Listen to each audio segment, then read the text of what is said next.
আহলে সুন্নাত ওয়াল জামাতের আকীদাগুলো তত্ত্বাবধায়ক অন্তর্বর্তী সরকারের আমলে যে বাদ দেওয়া হয়েছে সেগুলোকে পুনঃসংযোজন করা, মব সন্ত্রাসের মাধ্যমে ইমাম মৌলানা শহীদ রইসুদ্দিন হত্যার বিচার।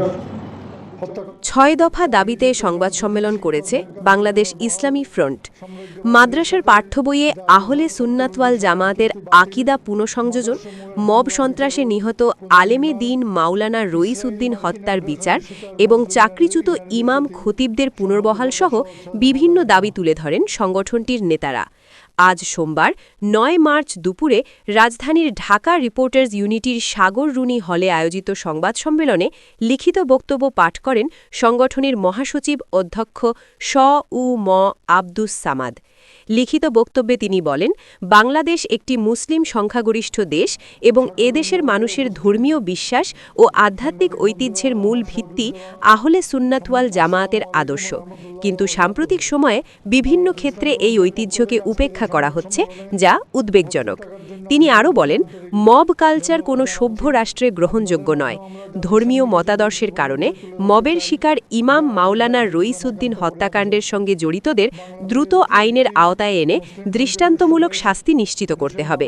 সংবাদ সম্মেলনে মাদ্রাসা শিক্ষা বোর্ডের আকাইদ ও ফিক পাঠ্যপুস্তকে আহলে সুন্নাত ওয়াল জামায়াতের বিশুদ্ধ আকীদা পুনঃসংযোজনের দাবি জানানো হয়।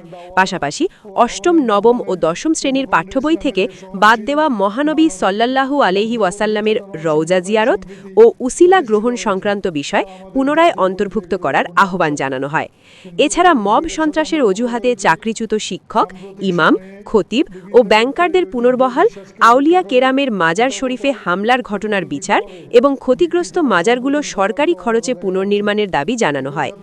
আন্তর্জাতিক পরিস্থিতি প্রসঙ্গে নেতারা বলেন, মধ্যপ্রাচ্যে চলমান সংঘাতে ইসরায়েল ও যুক্তরাষ্ট্রের আগ্রাসনের শিকার ইরানের জনগণের প্রতি তারা সংহতি প্রকাশ করছেন।